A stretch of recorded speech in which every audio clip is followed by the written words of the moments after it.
Hi, welcome to the Trade Up Podcast, Season 2, Episode 3. There is nothing quite as inspiring as someone who loves their work. Today, you'll meet Jada May, a professional tiler and contractor who does so much more than that. At the age of 21, she has her own company and loads of experience. Her 50,000 Instagram followers get to see her work, her family, her travels, her commitment to physical fitness, and the fact that she recently got married. Jada and John Finan have a lot to discuss, from her dream tiling job to doing work for family and friends who might expect a freebie to being a high schooler during COVID.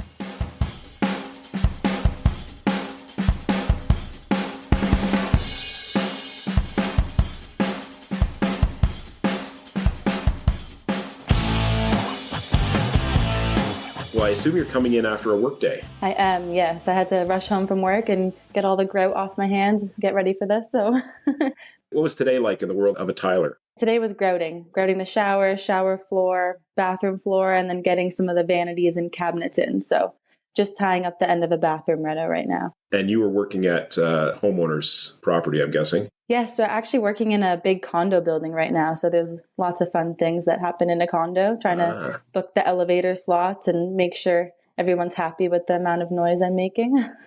So how long have you done tile work? 5 years now. From the looks of your age, that might be the only real full-time job you've had. Is that right? Yes, it is. I worked in some bars and restaurants for a little bit, but I've been doing this since I was 15. 15. How did you get into that at 15? So my dad is actually a general contractor. So from a really young age, he had me painting and hanging shelves and kind of the fun stuff around the house. And then he had me on his job site just cleaning. And all he would let me do is clean.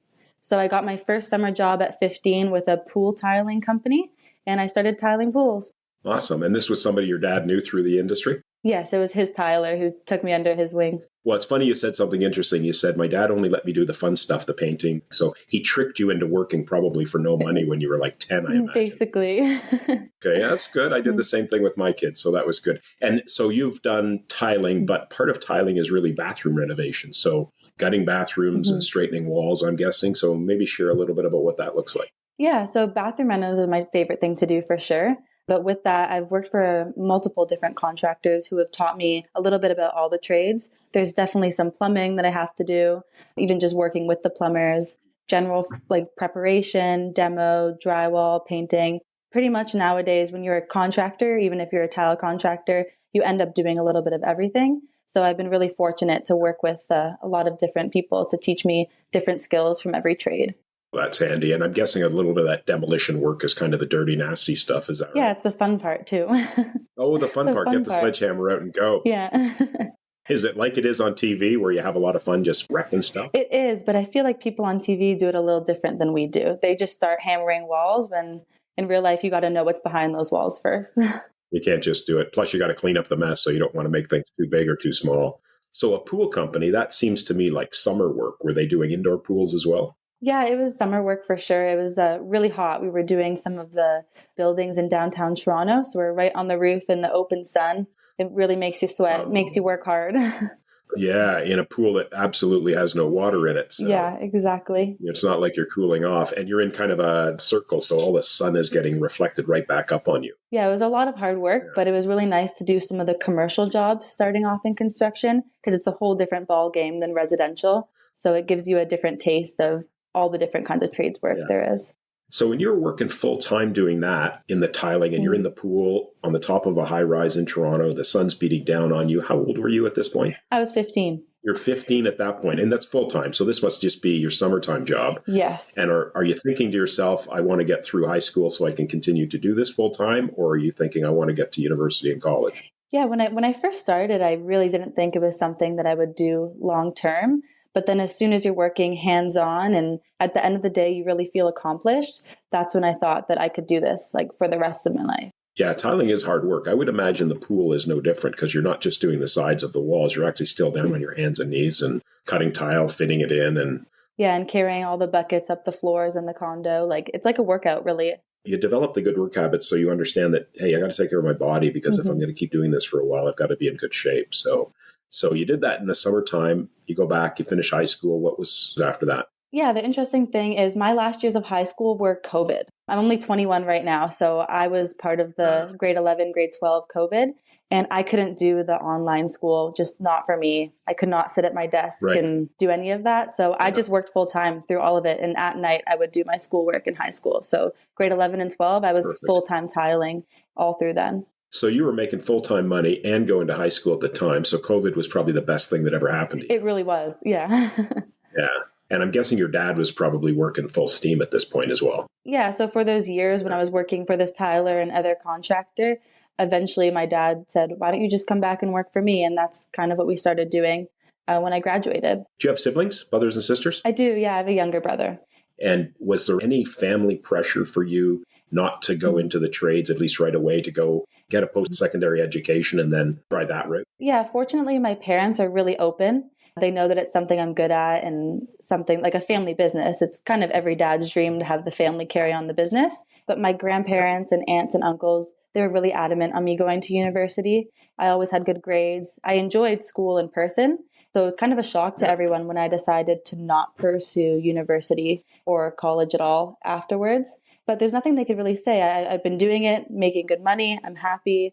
What can you say to a kid who's enjoying their job and making good money? What's it like to work for your family? I'm guessing aunts and uncles are calling you that wanted you to go to university to come over and tile their bathroom or do some work. And how do you deal with that? Yeah, I actually made an Instagram post about this the other day because it's a really important topic because family and friends, there's a fine line between them wanting to support you and support your business and pay you for the work. Then there's also family and friends who want free work. So I always say it's really important to draw that line with someone and say what you're expecting from them and what they're expecting from you. My father-in-law now, I did his bathroom. I put just an insert in and painted some simple work. And he really wanted to support me and pay me. But I said, no, you're my father-in-law. Like, it's okay. This is my wedding gift to you sort of thing. But it does get awkward sometimes when people are expecting things for free, but you know what your time is worth. So just having open conversations with your family and friends about that. Sometimes I'll trade. I'll fix your sink if you leave me a nice Google review or something like that. It is kind of funny seeing the family who wanted me to go to university now call me to fix things at their house. There's a premium on that. Yeah. My next door neighbor, they've lived in their house forever. Marjorie calls me over and she said, can you help me with a problem that I'm having? The receptacle for the stove, when the house was built, wasn't flush with the wall, so she couldn't push her stove in all the way. I did it, and I said, no, it's not going to cost you anything, Marjorie. And Marjorie had the best line ever. She said, John, if I don't pay you, I will never feel comfortable asking you for anything again. Oh. And I went, oh, that's interesting. But then I learned something else that was interesting, and I was good enough in the trade to know how to do the work, but I wasn't smart enough as a man at that point to know, because her husband came over to me a couple of days later, and he's a nice man. He's passed away since, and we had a really good relationship. But he said to me, John, don't ever come into my house and do my jobs. I've ignored that job for 24 years, and I plan to keep ignoring it. You came in and wrecked it. That's funny. I don't know what their dynamic was, but George was a really handy guy. Yeah. Actually, fun fact on the tile side, he was an accountant, and his father-in-law passed away. And at that point, the father-in-law was working on customizing a MCI bus. Like, think of a Greyhound bus, and MCI is just kind of one of the brands. So he had ripped all the seats out and he was turning it into an RV, putting in plumbing and all of that stuff and tile. So George thought, hey, I might as well pick this job up. So he kind of got that this is a hobby. But he had 3 of these buses. Wow. I was just amazed that he had taken this thing up as a little bit of a hobby, and it became a little bit of a passion for him. Yeah, it's funny you say that. I bought a bus when I was 17 and I got it partially converted. I started doing the plumbing. I started building everything. I had cabinets in it. I had the floor done. I started putting solar panels on. And it was such an experience. I learned so much from doing that, but I ended up selling it and traveling Europe with the money. But it was just, it's so cool. Like the things that you can do when you have this knowledge, like literally you can do anything. You can buy a bus, convert it. You can buy anything and turn it into anything. So it's really, really cool. You know, there's something in that I think people should take away. And that's that more and more I speak to people, particularly young people.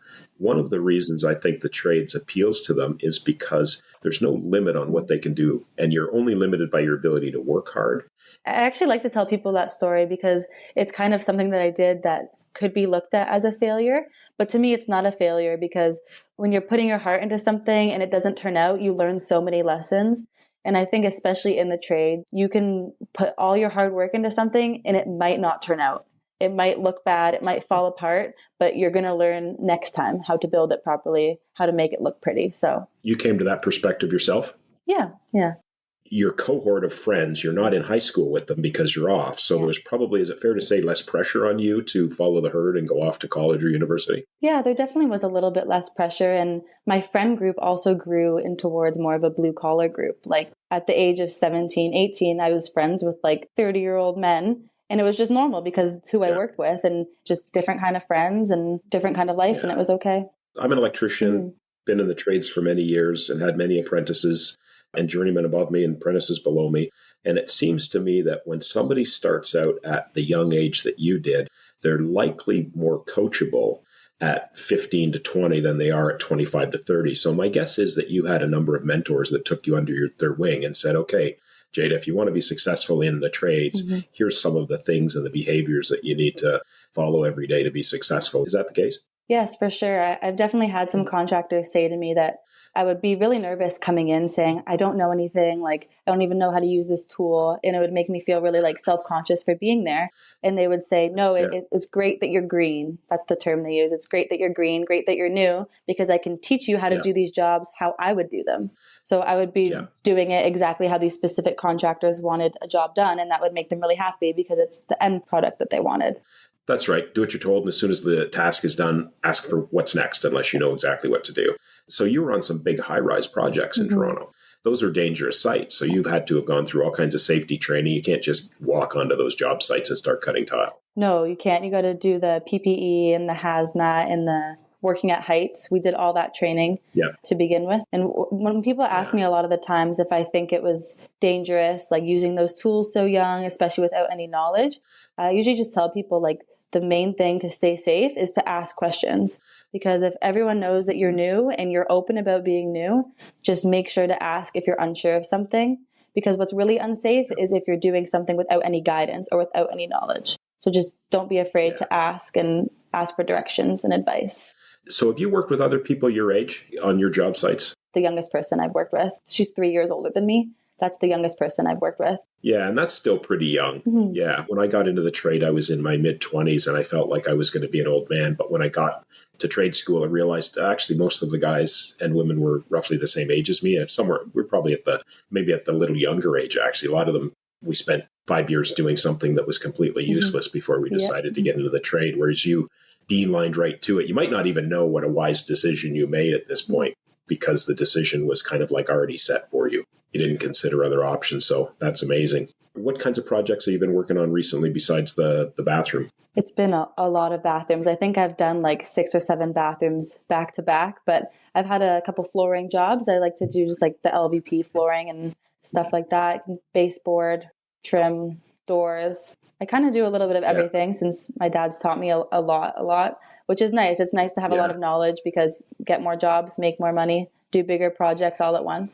And are you running your own business? Is that as well? Is that the case as well? I am, yes. It's been 1 year. You've had a big year. Yes. 21, got married, 1 year in business. What's next? What's the growth pattern for you going to look like over the next 5 to 20 years? I actually really want to start doing more stuff like this, more podcasts, more talking, because I think it's really important to see more people my age in the business, because I know how beneficial it's been to me in all aspects of my life, not just my career, but it's taught me so much. And I think that it could benefit a lot of other young people nowadays. So let's dig into that a second. So what do you think it has helped you in your personal growth life being in the trades? I think a lot of it is like the interpersonal connections and everything, because you're always talking to clients, you're networking when you're in the store, marketing on social media. It just really, like, I have such a strong community of people. And I think especially nowadays for people my age, they're kind of losing that with social media and with just going to university and the basic things.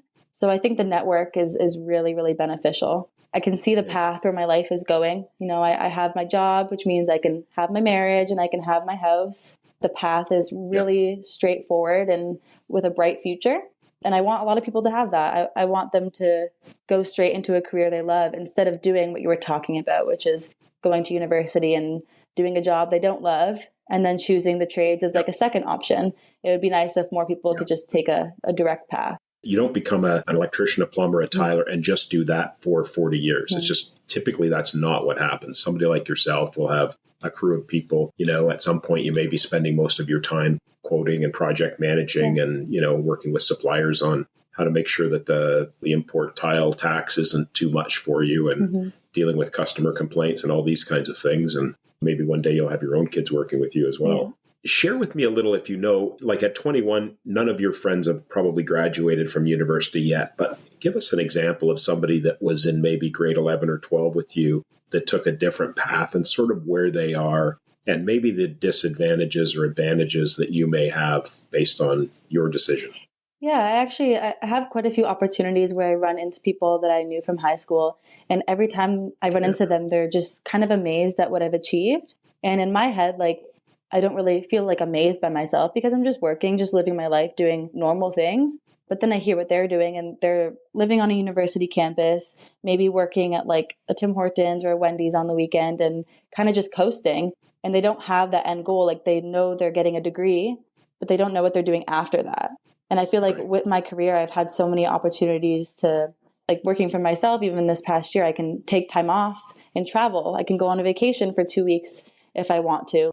It's just those opportunities that this job allows me to have in other aspects of my life that really make a difference for me too. It's good that you can appreciate the advantages that you've given yourself because a lot of people just sort of put their head down and they think sacrifice. And if I would have gone that way, my life would be better. But you seem at a very young age to be able to put it into perspective and say, I think I actually made a pretty good choice.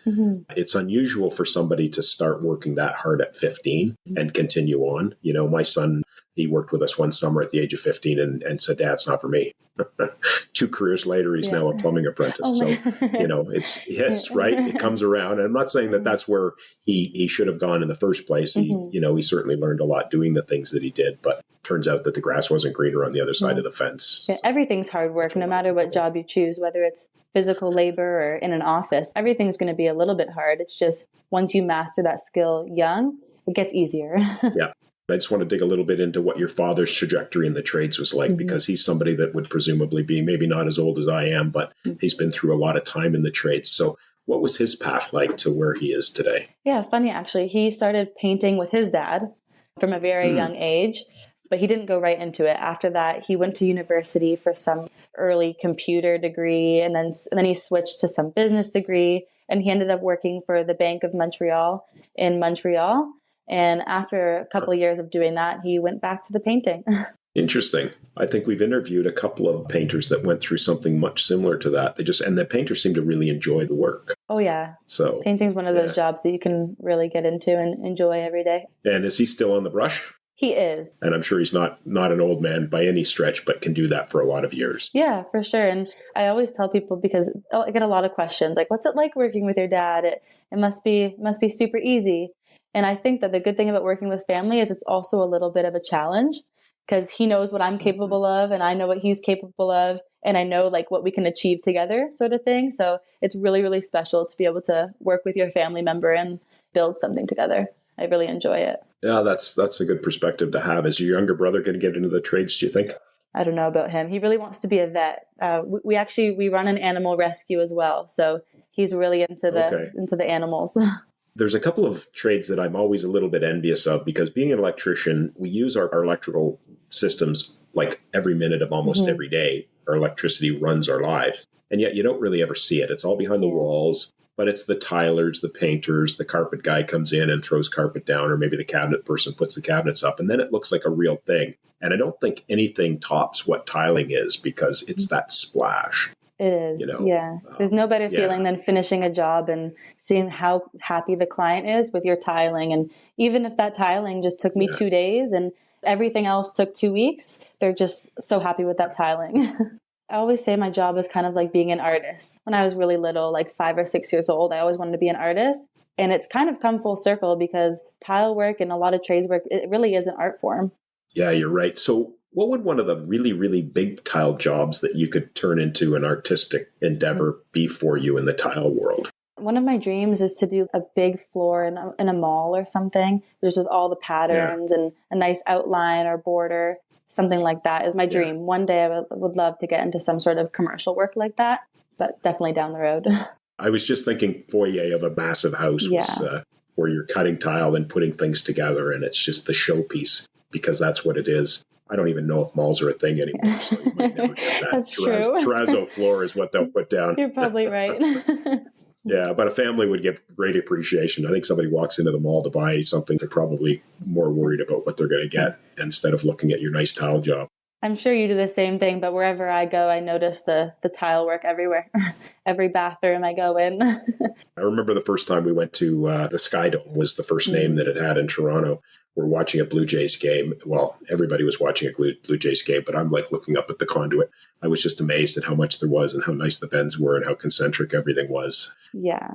I looked on your Instagram, which is, I'm not an Instagram person, but I'm like, wow, there's a lot there. You don't just post about your tiling. It looks like you're really into fitness. So there's time after a hard working day to go to the gym. Yeah. You still got energy for that. I'm guessing your husband now is involved in that as well, because I saw a picture of the wedding and he's pretty buff. Yeah, dude, he is.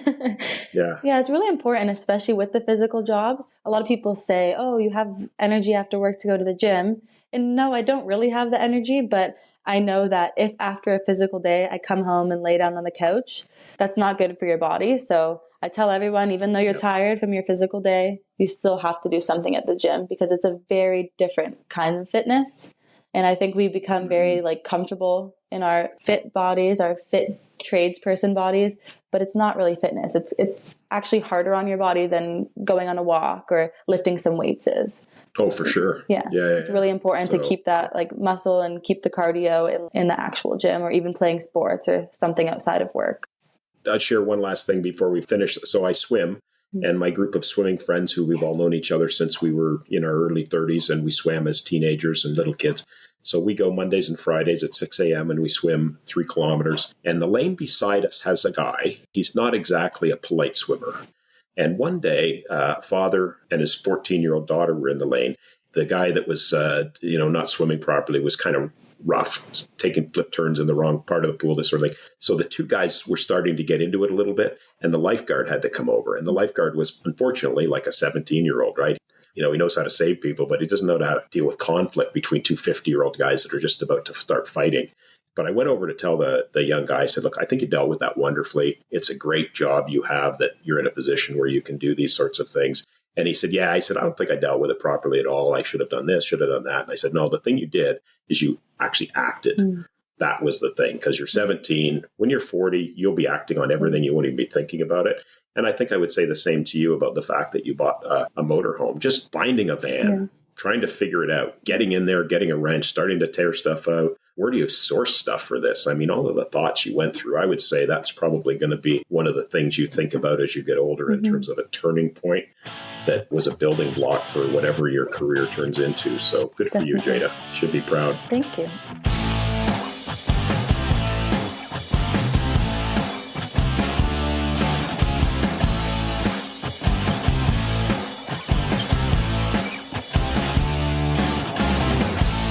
Look for Jada May on Instagram. Give her a follow. And her company is called Pink Collar Contracting. Thanks for listening to the Trade Up Podcast. Thanks as well to our recording engineer, Andrew Rosser.